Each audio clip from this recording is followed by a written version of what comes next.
So, how to truly find yourself. And I'm talking about this topic because I was watching a video and a comment was, how do you truly find yourself? And I am of the belief that it's like you keep discovering yourself, you keep creating yourself, in the idea that you never truly know because you're constantly creating. It's like you got a sculpture, and every single action you do, every single thing that happens, it's like you put a little dent in it, because you know every moment that passes is a new experience. It's a new experience for you to take action, for you to do something new, or for you to improve or grasp something different. And even so, it's like, although we all talk about this self-discovery, self-journey, self-improvement, it's like, I guess what comes with it is finding out what you like, finding out what drives you, what motivates you, what's your passion. What are you truly interested in? What do you love? And that's questions you have to ask yourself. Even so, it's not even just asking yourself, it's by experiencing. It's all in an experience. As you go out, talk to people, you see how you enjoy talking to people. You see certain activities that you like. You see certain ideas and things you enjoy. And it's all figuring stuff out, because it's never truly a closed book, in the sense that it's like you can never truly say you're done finding yourself, or you found yourself. And now there's ideas that's like you live on certain principles, of course. You live on certain principles where it's like you won't do something because it is wrong to you, and that's something you don't like, and you figure that out literally by experiencing. And sometimes you don't even have to experience.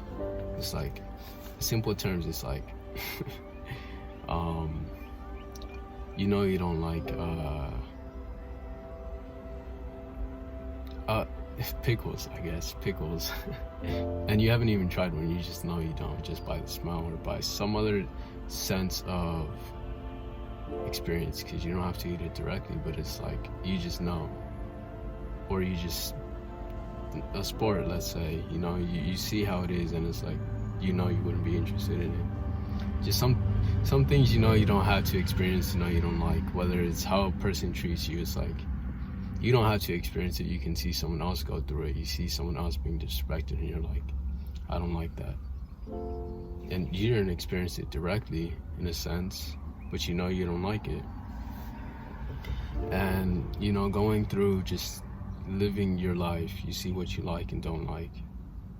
And there's an openness that comes with that. You have to be open, in a sense that anything that comes your way, you have to embrace it, whether it's feelings, thoughts, activities, and habits, and the idea of, or just a sense of feelings. It's like you have to feel feelings. They're there for a reason.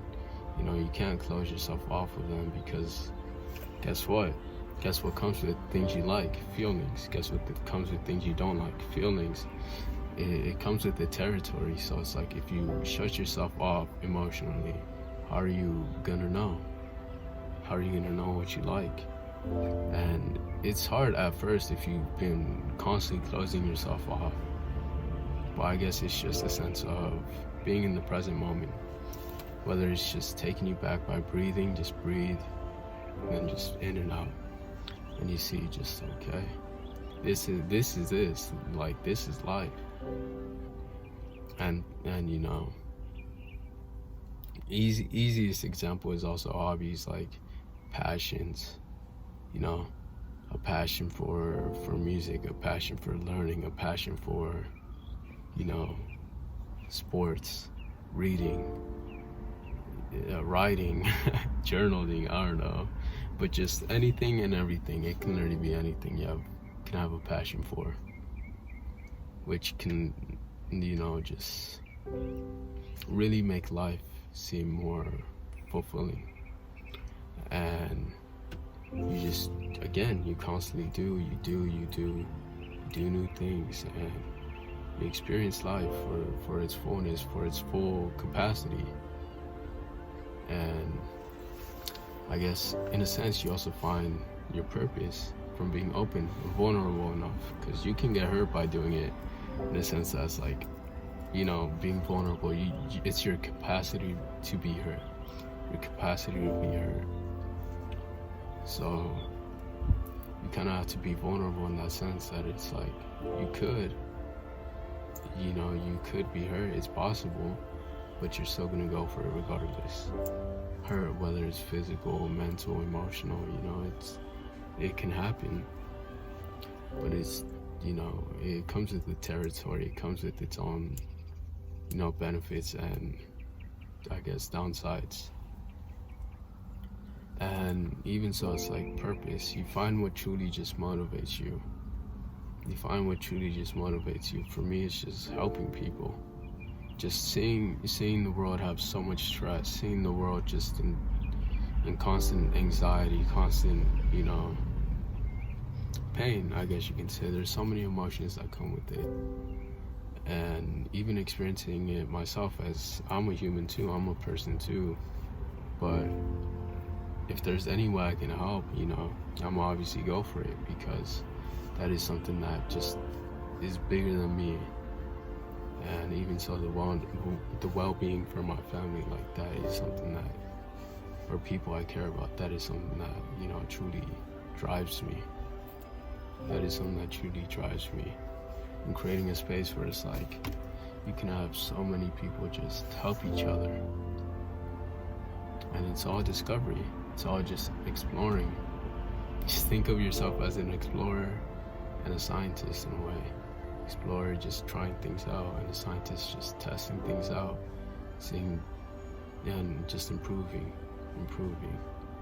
in the aspect. It's like you find what you like and you refine it. You create a better way of going about it. And that's what I truly think. It's like, that's how you truly start to find yourself. And you have to act on it. You have to act on your random curiosity. Because it's like, that can lead you so far. That can take you so many different places, in so many different areas, in so many different, ways of seeing things. Curiosity and openness. Because that's where it's taken me so far. Just being a curious individual, seeing things, knowing that there could be more. Not limiting my own view or vision of the world to what I was taught or what I was shown. Because my own view of the world isn't correct. In a sense, it's not the end all be all. It's not the one way of living. It's not.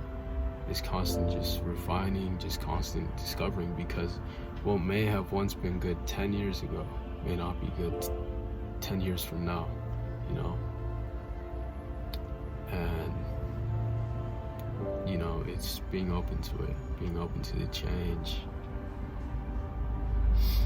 And it really gets me thinking of regret, regret, because it's like, you can truly just hesitate. You can overthink and not do anything, and you don't act, and it's like you're full of regret. You're full of things that could have been, but it never happened.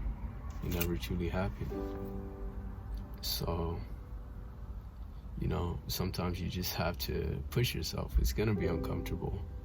Because it's something new, and even in certain things like habits or activities, it's like you're bad till you're not. Just comes with time and practice.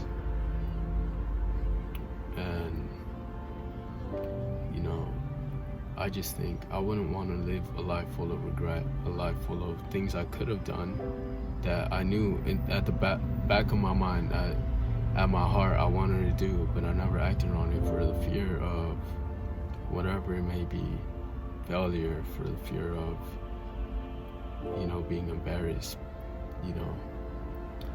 and being made fun of, whatever it might have been.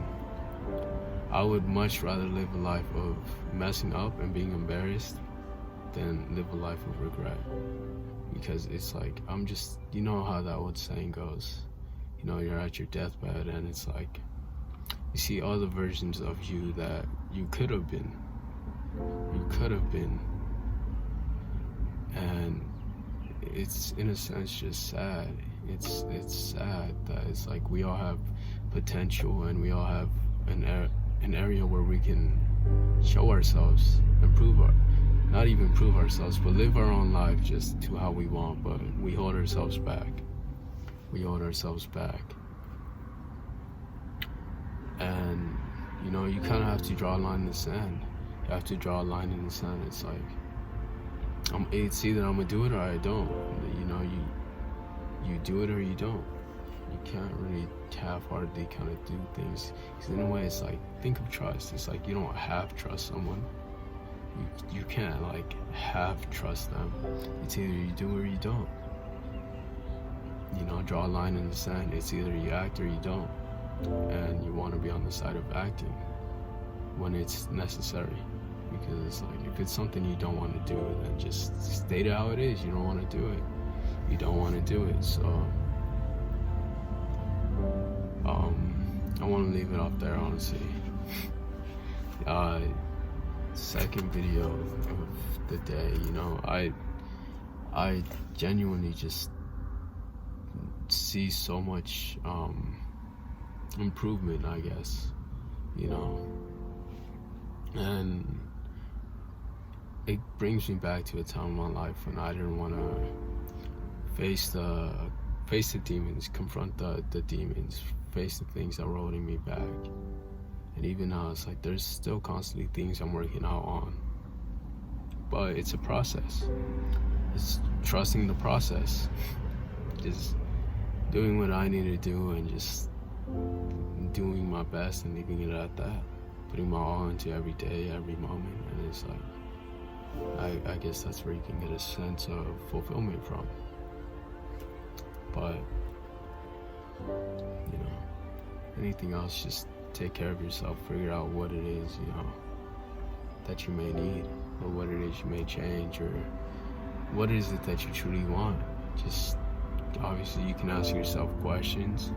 Obviously you can ask yourself questions and act based upon things. And because life is all an experience. What do you want your experience to be like? But with that being said, I just want to leave it off there, you know. Dreamers, turn your dreams into reality. Love you forever and always. See ya.